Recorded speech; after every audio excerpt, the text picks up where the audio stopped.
Bismillahirrahmanirrahim. Assalamualaikum warahmatullahi wabarakatuh. Alhamdulillahirabbil alamin. Arsala rasulahu bil huda wa dinil haq liyudhhirahu 'ala dini kulli wa kafa billahi syahida. Pertemuan kita di kesempatan yang sangat mulia ini insyaallah kita akan membahas materi penting yang berkaitan dengan hukum menggantung tamimah, atau dalam bahasa Indonesia kita hukum menggantung jimat.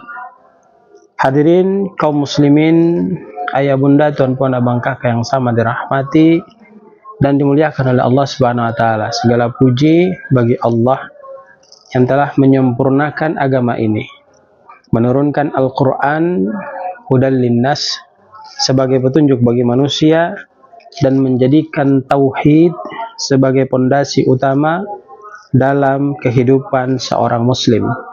Salawat dan salam semoga selalu senantiasa tercurahkan kepada junjungan kita Rasulullah Muhammad SAW, keluarga, sahabat, dan insyaallah sampai pada orang-orang yang istiqomah di atas sunnah beliau hingga hari kiamat.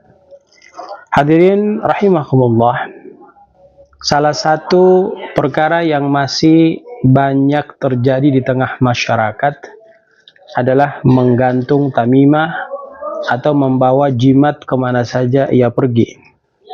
Bahkan mereka meyakini benda itu bisa mendatangkan keselamatan. Bahkan benda itu menolak bala, kemudian mendatangkan rizki kepada diri mereka. Padahal dalam Islam yang merusak iman adalah hal tersebut dan hal-hal yang bersifat sia-sia seperti tamimah yang termasuk kesyirikan dalam aturan ajaran agama kita. Maka mari kita membahas secara detail pandangan ulama serta faedah memahami daripada ajaran agama kita, sehingga kita tidak salah kaprah dalam menjalankan kehidupan kita di alam permukaan buminya Allah Subhanahu wa taala. Kita lihat pada Quran surat Yunus ayat 106, Allah menegaskan, a'udzubillahi minasyaitonir rajim, wala tad'u min dunillahi ma la yanfa'uka wala yadurruka fa in fa'alta fa innaka idza minadh dhalimin.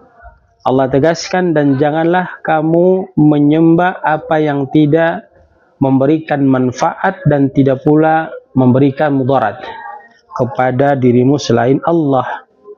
Jika engkau tetap melakukannya, maka sesungguhnya engkau termasuk orang-orang yang zalim. Kemudian pada Quran surat Al-Ankabut ayat ke-17 Allah tegaskan, a'udzubillahi minasyaitonir rajim, innal ladzina ta'buduna min dunillah wala yamlikuna lakum rizqan fabtagu indallahi rizqa wa'buduhu wa ashkuru lahu ilaihi turja'un.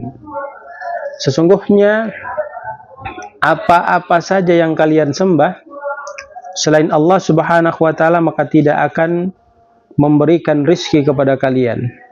Maka mintalah rizki itu hanya di sisi Allah. Sembahlah Allah dan bersyukurlah kepada Allah, karena hanya kepada Allah lah kalian akan dikembalikan. Kemudian pada Quran surat Az-Zumar ayat ketiga Allah tegaskan, a'udzubillahi minasyaitonir rajim, ala lillahid dinul khalis walladzina ittakhadhu min dunihi awliya'a na'buduhum illa liyuqarribuna ilallahi zulfa. Ingatlah, hanya milik Allah agama yang murni, dan orang-orang mengambil perlindungan selain Dia berkata, kami tidak menyembah mereka melainkan supaya mereka mendekatkan kami kepada Allah dengan sedekat-dekatnya. Hadirin ayah bunda, tuan puan, abang kakak yang sama dirahmati dan dimuliakan Allah, dalam riwayat Ahmad, Nabi SAW menjelaskan kepada kita, man alaka tamimatan faqad asyraka. Barang siapa yang menggantungkan tamimah, dia membawa jimat kemana-mana dia pergi, dia yakini bahwa itu akan memberikan keselamatan kepada dirinya, bahkan mendatangkan rizki kepada dirinya, maka sungguh ia telah berbuat syirik. Kemudian dalam riwayat Ahmad dan Abu Daud dijelaskan kepada kita, innar ruqa wat tamaima wat tiwalata syirkun.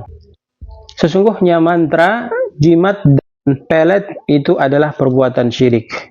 Kemudian Rasul dalam hadis yang lain memberikan penjelasan kepada kita dalam riwayat Hakim. Nabi katakan dalam sabdanya, man alaka tamimatan fala atammallahu lahu. Barang siapa yang menggantungkan jimat, semoga Allah tidak menyempurnakan urusannya. Hadirin yang sama dirahmati dan dimuliakan Allah, maka Imam Mas'ud radhiyallahu anhu menyampaikan kepada kita, sesungguhnya tamimah dan tiwalah itu adalah perbuatan syirik. Ahmad bin Hanbal menegaskan, jimat tidak boleh digantung meski dari Al-Quran, karena ia termasuk kebiasaan orang-orang jahiliyah. Lalu Imam Ibnu Qayyim menjelaskan kepada kita, jimat adalah sebab kesyirikan, karena hati bergantung kepada selain Allah. Lalu Syekh Muhammad menjelaskan kepada diri kita, menggantung tamimah dengan keyakinan bisa menolak bala adalah syirik kecil. Jika meyakini benda itu punya kekuatan sendiri, maka itu termasuk syirik besar. Hadirin yang sama dirahmati dan dimuliakan Allah, maka keutamaan kita mempelajari dan mengetahui tentang hukum tamimah atau hukum memakai jimat, itu yang pertama, memberikan kekuatan kepada kita untuk mampu menjaga ketauhidan kita, keimanan kita kepada Allah Subhanahu wa taala. Yang kedua, insya Allah kita akan terhindar dari perbuatan syirik yang membatalkan amal kita. Yang ketiga, kita akan menjadi muslim yang selalu senantiasa bersandar penuh kepada Allah. Yang keempat, kita terus membuka pintu keberkahan, hidup tanpa kesesatan. Yang kelima, kita mendapatkan ketenangan hati karena yakin Allah yang melindungi kita. Yang keenam, kita memperkuat akidah dalam keluarga dan masyarakat. Dan yang ketujuh, menjadi benteng dari tipu daya syaitan dan kesesatan dukun-dukun. Hadirin kaum muslimin, ayah bunda, tuan abang kakak yang sama dirahmati dan dimuliakan Allah Subhanahu wa taala. Sebuah kisah menarik yang sahih diriwayatkan dalam Musnad Ahmad.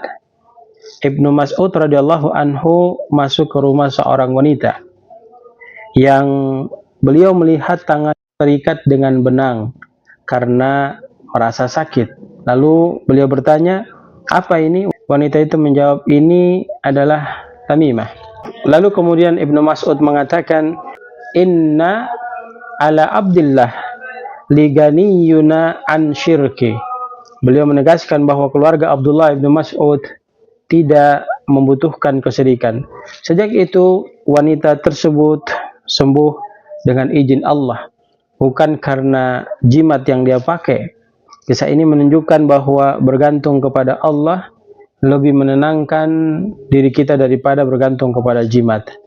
Kemudian hadirin yang sama dirahmati dan dimuliakan Allah, kita bisa mengambil sebuah kesimpulan bahwa menggantung tamimah atau jimat bukanlah tanda keimanan yang sempurna pada diri kita, melainkan tanda lemahnya ketauhidan kita.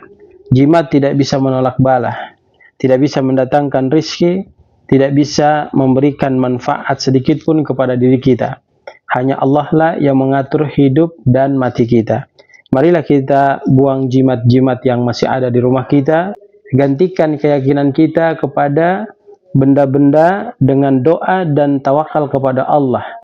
Bahkan kita disuruh ingat kepada sabda Nabi SAW menyampaikan, ihfadillah yahfaduka. Jagalah Allah, maka Allah akan menjaga dirimu. Semoga hati kita bersih dari perbuatan syirik dan kita wafat dalam keadaan tauhid yang semurni-murninya. Mudah-mudahan inspirasi ini bisa memberikan manfaat kepada kita semua. Barakallahu fikum, jazakumullah khairan. Billahi taufiq wal hidayah. Assalamualaikum warahmatullahi wabarakatuh.